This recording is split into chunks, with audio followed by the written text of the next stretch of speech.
Hey,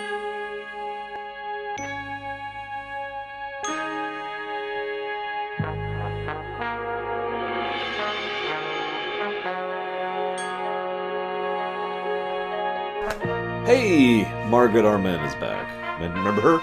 This is their second of her 2 entries in TAS, so that still puts her ahead of the curve as far as writers. So far, I haven't seen a single episode that's been written by someone who didn't do more than 2 episodes. And most of these are done by just one person. I'm saying this wrong. I'm saying the wrong way.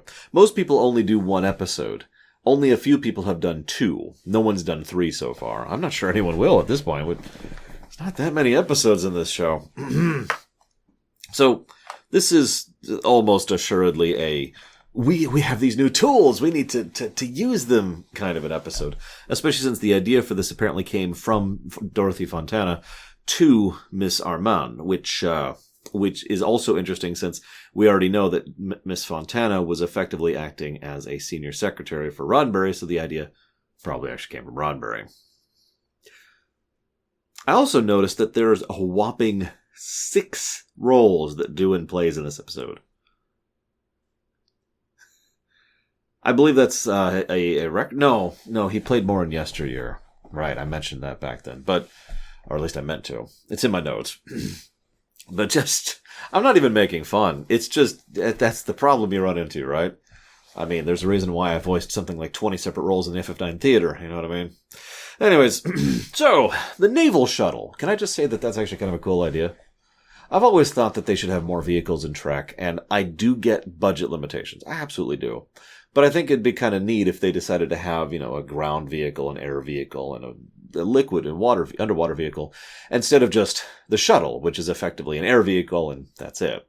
I don't know, just food for thought, and something that has occurred to me many times in the past. It also would allow for more specialization for different types of terrain, in situations where there's simply... How many times has there been a shuttle trying to land and there's too much wind or the storm is too terrifying, where a ground vehicle would be able to traverse? And of course, going underwater, there's pressure problems. So while a shuttle has shields, it can only last so far actually going underwater. So having a ship designed to deal with that pressure that can actually go underwater, you could see the benefit of that. And, I mean, exploration, right? Do I even need to explain this? You can't tell me that there wouldn't be uses for this. Just food for thought and something to think of going forwards. That being said, the water shuttle can fly, right? That's how it got down here. So when they're being attacked by the serpent, why don't they just leave? Whatever. So they're attacked by the shuttle, and oh my god, and then Kirk and Spock are like, oh, we need an emergency beam out. But unfortunately, Kirk makes the mistake that all Starfleet personnel make. When you ask for an emergency anything, the other person responds in one of 2 ways. They either take forever, because they're apparently Elcor, or they decide to just be like, oh my god, what did you call for? Are you sure you need an emergency? What's the problem? Quick, answer me. It's actually kind of face-palmy. Then they spend 5 days looking for them. And when one of them randomly happens to visually see the wreckage of the shuttle, which they apparently couldn't detect from orbit because... So they see the shuttle, and hey, lo and behold, Spock and Kirk are right next to the shuttle. Now, granted, from what we know, they weren't there the whole 5 days because they were brought down and surgically altered and then put back on the bed. But that brings me up to another point, though. These people took them in, surgically altered them, and then threw them back up to the surface. Let me say that again. They surgically altered them to breathe water and then shoved them to the surface. This was a death sentence. They never really address this per se, although it is worth noting that they later try to kill them again by actually putting them on the surface, and this time putting a net over them so they could just sit there and suffocate. Nice people. Anyways. So then they spend 2 days... What's with these time shifts? 2 days trying to figure out what the heck is going on. It turns out they've been injected with something which has changed their metabolism completely, and now they have flippers and things, and apparently they can handle depth stuff. I'll talk about that in a second. But I was going to just rail about this point and how that's not how anything works, and we are not Pokemon. But then I realized something. This is Star Trek. And in Star Trek, we have Lego genetics. Not too awful long ago, from my perspective, I was working on the episode of TNG Genesis, which is probably the most Lego genetics episode out there, but it's not the only one. And it's a really common trend that if you just splice something in or change something or resequence something, the whole body just starts going, oh, I need to be this now. And you turn into Godzilla or whatever. Or a salamander, as the case may be. I know that this is just because the writers don't understand how this works, but with the consistency at which it shows up, is it within the realm of possibility that it's just within the Star Trek universe, human beings literally are just Pokemon? Is that just a thing? Are we just going to accept that as canon now? Oh my god, that's an interesting thought. A Star Trek Pokemon crossover. Like Star Trek is the future of Pokemon or something like that. Now you got me thinking. Ash is there. He still hasn't won a tournament. Anyways. So, whatever. Dumb genetics, sure. Then they decide to try to figure out how to cure them, but nothing they can figure out works. All their medical science has completely failed them. Question. Why don't they just run them through the transporter?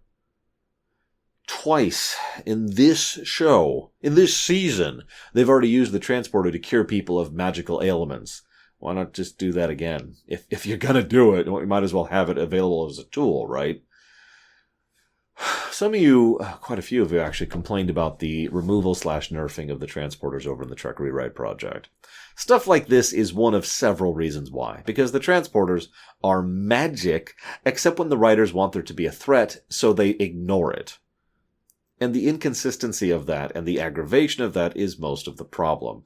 So we could either make it so that every single time they can use the transporters as they should, which is going to drastically change every episode, or we could nerf the hell out of the transporters. We went with the nerf. It's just, okay. It's okay. They talk about, okay, we need to get down to the surface of the ocean. And they even mention the pressure and the depth problems. Hey, that's good. That's good credit. But it's okay. Kirk can handle it because they have flippers. I really want you to picture some dude who's just got, the plastic flippers you put in the shoes, that you put on. And he's like, don't worry, I can handle the crushing open ocean depths. This makes me wonder, how do aquatic aliens function in the Federation? Do they have like a suit? Like an aqua suit that they just carry around with them? Are there aquatic races in the Federation? I actually can't think of any off the top of my head. Other than the whales, obviously. We've already mentioned that one. So, tiny interesting tidbit. They're talking in the council, and one of them mentions, you always seek to change the ancient records. Huh. That implies an interesting layer of politics. Because while the youthful generation is clearly shown as the good guys in this particular scenario, and they're the ones who are actually, trying to help fix things and trying to learn about the past and trying to help the future, it implies either that this is a badly written line, most likely, or that they are actively trying to rewrite history. Now that's an interesting idea. What would be the possible benefit of that, I wonder? Now, I could think of several reasons, but it implies a cultural war of political means, which would be very fascinating if it was properly addressed, which of course it is not. If you're wondering, the general direction I'm thinking in is, well, it's okay to do X, Y, and Z that our political party is pushing. After all, the ancient records show that that's something that was done back in the day. And therefore, since our ancestors did it, it's totally cool. Gaining that kind of support for it. Just food for thought. Anywho. It also feels like a little bit of legality, technically, so we know what that means. So now we have to have the ticking clock. There's a sea quake coming. Da-da-da-da, and it'll destroy the city. Da-da-da-da, and it'll ruin their lunch. Da-da-da-da. But it's okay. It's okay. Because she goes and saves them, and we find out that the belt shields actually work underwater, which I was going to complain about that, but I started thinking about it. While the pressure differences are obviously different, those shields obviously allow them to breathe and interact in space. So it makes sense that they would be able to breathe and interact underwater, too. So, you know what? No complaints. I'm with it. And they bother to actually animate that. And as I mentioned last episode, well, I am irritable at the we need to use the animation tools even when it makes no sense thing. It's worth noting that when they use the animation tools for good purpose, I'm actually with it, like I was in the Territon incident. And here, well, this episode sucks, but it sucks entirely from a writing perspective. The visuals, the design, I'm actually kind of with that. And an underwater-focused episode is a good purpose to have for animation. It's something that you just flat out could not do. They couldn't do any of this. They couldn't do the tank in sickbay. They couldn't do the long, expansive shots over the ocean area.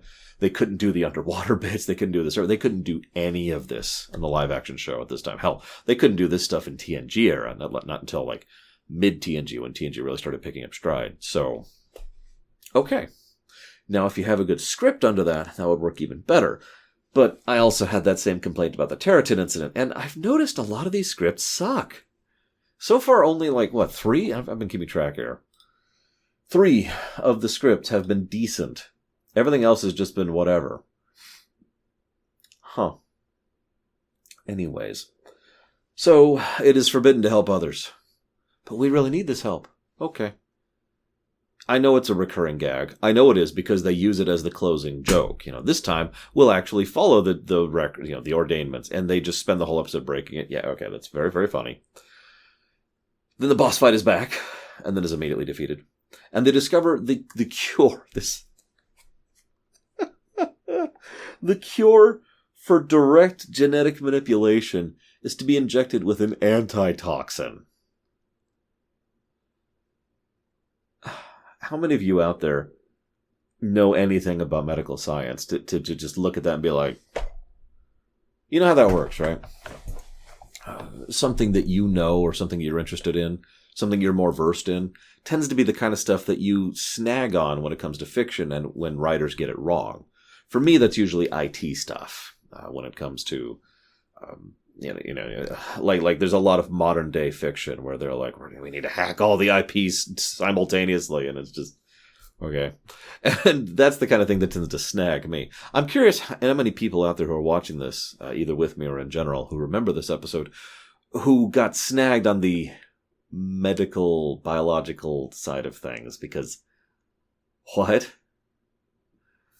Anyways, so then he gets fish scales. But it's okay. Because this one, it's going to be a permanent change, but no, it's okay. He's fine. Then the Aquans show up, and they've got the aqua suits on.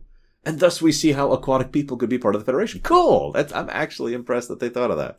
And that they animated it. Again, credit to the animation side of things for once. And, hang on, did you notice that? Yeah, I think, hang on, Blue, could you confirm this for me? Here, come here for a sec. Okay, thank you, Blue. Hugs. Blue confirms. They just violated the Prime Directive. Hard. This is clearly a pre-warp civilization that was about to be destroyed, and they had no way of saving themselves. But the Enterprise interfered in a way that not only saved them, but also allowed the other city to come up and fundamentally change their people forever. Huh. How strange. Whatever. I got nothing else. I hope you've enjoyed. Did you enjoy? Okay. We'll see you next time.